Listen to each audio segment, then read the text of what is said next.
Ladies and gentlemen, Lieutenant General Gregory Anderson. Hey, good morning, everyone. Ladies and gentlemen, soldiers, families, and honored guests, thank you for being here today. It's a great day for our Army and our community. To our Secretary of the Army, the Honorable Dan Driscoll, our senior official performing the duties of Undersecretary of the Army, Mr. David Fitzgerald, to the Commanding General of the United States Army Forces Command, General Pappas and Command Sergeant Major Holland, to our dear leaders and friends from across North Carolina, Senator Budd, Congressman Hudson, Congressman Harrigan, Lieutenant Governor Hunt, State Senator Overcash, State Representative Loftus, and Mayor and Mrs. Bellflowers. I'm grateful to you all for your leadership and service and for honoring us today with your presence. To the wonderful family of Private First Class Roland Bragg, it has been great to get to know you and to have you here after traveling from every corner of this nation. You have made this event truly special for everyone. Thank you. Today, we gather on an installation that is the largest in our Army per capita, covering 164,000 acres, supporting over 48,000 soldiers, 80,000 family members, 2,000 Department of Defense civilians, and nearly 100,000 retirees and their families. It is home to our Forces Command and Army Reserve Command. It is home to the 18th Airborne Corps, the Joint Special Operations Command, the United States Army Special Operations Command, the 82nd Airborne Division, and much more. Fort Bragg is just not any base. It is our nation's premier force projection platform. It is a culture of toughness and war fighting, and it is a way of life.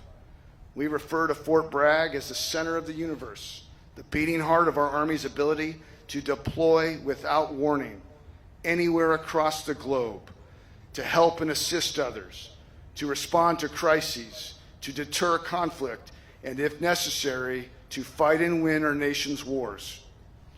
For over 100 years, our citizens have come here from every corner of the nation, every walk of life to serve others, to live with noble purpose, and to challenge themselves to become the nation's warriors. Fort Bragg is a place where ordinary people transform into heroes. Ordinary people like Private First Class Roland L. Bragg. PFC Bragg came from humble beginnings. His story embodies the greatest generation. Born in Webster, Maine in 1923, he came of age in the depths of the Great Depression, selling vegetables from the family farm and working alongside his brother at his father's auto salvage yard. In July of 1943, Bragg enlisted in the Army, and after earning his jump wings, he was assigned to the 513th Parachute Infantry Regiment, 17th Airborne Division, 18th Airborne Corps, and he trained right here in the pine forests of Fort Bragg.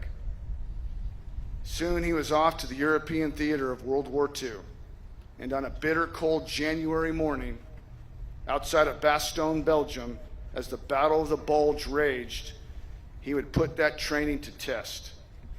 The 17th Airborne, or the Golden Talons Division, was engaged in a fierce battle over a critical piece of terrain. During that fighting, Private First Class Bragg was wounded and taken prisoner along with 4 other paratroopers. They were subsequently taken to a German aid station behind enemy lines. While he was there, PFC Bragg learned that his German captor and another American paratrooper were both Freemasons. They somehow convinced the German guard to let the prisoners go, but only if Private First Class Bragg first knocked the German guard out with a rifle, so it looked like he struggled. Wounded as he was, PFC Bragg was more than happy to oblige. As well as he took the German soldier's uniform and then he commandeered a German ambulance nearby. Bragg then loaded the wounded paratroopers into the truck and began a race back to the American lines under intense fire. fire which he actually believed had killed the wounded paratroopers in the back of the ambulance that he had tried to save. It was for this action that PSC Bragg earned the Silver Star, the third highest military decoration for valor in combat. He was a hero. But we can only imagine the burden he carried for years, believing he had let his fellow paratroopers down. Roland Bragg married his wife Barbara in 1946, and together they raised 3 daughters, Linda, Deborah, and of course Diane, who we are honored to have with us here today. Diane, could you please stand up so we can see you? Thank you.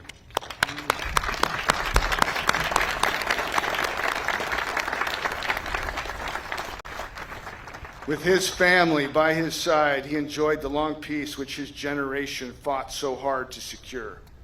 Bragg rarely spoke of his service, and for nearly 50 years he continued to believe he was the sole survivor of the desperate flight from captivity in the Ardennes.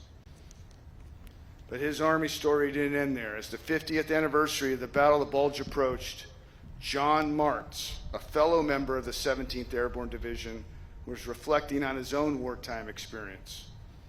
John, too, had been wounded in the battle near Bastogne and found himself in a barn 20 miles behind the German lines.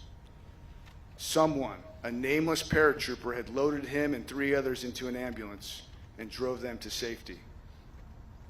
John Martz began writing letters to surviving members of his division, searching for the man who had saved his life. One of those letters was sent to Private First Class Bragg. Quote, "I remember sitting at the kitchen table reading that letter," Bragg told a California paper, "and chills went up and down my spine." Soon after reading the letter, Roland traveled to California and was reunited with the paratrooper whose life he had saved. 2 ordinary men, bound by an extraordinary moment, found each other across the decades. This reunion wasn't just a footnote in Roland's story. It was and stands as a testament to the bonds forged here in this place, bonds that many who have trained and served here would immediately recognize and feel. From the pine forest where Roland trained to the battlefields of today, Fort Bragg has carried that spirit forward, shaping warriors who have answered the call across the years. Over 80 years have passed since Roland Bragg arrived here. 8 decades of soldiers from Fort Bragg deploying to every major conflict, defending America and her allies across the globe. And they come home to Fort Bragg. For some, it may be more. It may be home for just a few months, and for others, a lifetime. But this place is more than a military stronghold. It's the lifeblood of our region. If it were a city, this 260,000 strong person community would make it the 5th largest in North Carolina. Its economic impact, over $8 billion annually, fuels jobs, businesses, and growth in Fayetteville and across Cumberland County. Our soldiers, our spouses, and veterans are seamlessly intertwined in this community. Teachers in our schools, nurses in our hospitals, students at Fayetteville State and other institutions of higher education. These community ties and partnerships have bound us together across generations and form a collective pride and reverence for this place we honor today. Today we salute a man who answered the call, came to North Carolina, and forged the best version of himself. And so today we honor a hero worthy of the name Bragg. It is synonymous with excellence. It is the home of airborne and special operations forces. When the nation needs to project power on short notice, the first call comes to Fort Bragg. When that call comes, we answer with speed and overwhelming force, and if necessary, we will fight and prevail. Just down the street, about 500 meters off to my right, stands a statue. We call him Iron Mike, but the official name is the Airborne Trooper. It's not a statue of a particular person, but a mirror reflecting the potential of every soldier who passes through these gates. Roland Bragg didn't arrive here a hero. Shaped in the crucible of Bragg's training grounds and in the battlefields, he became one. So Iron Mike stands as proof of that promise. The nameless airborne trooper, a quiet hero reflecting not just who we are, but who we can become.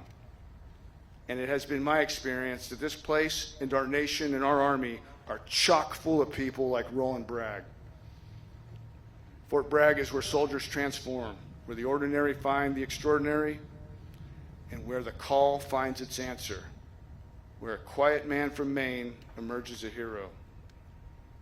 In his honor and in the shared legacy of all who have called this place home, we answer the call. Welcome back to Bragg. May this place continue to forge heroes for our nation, airborne, all the way.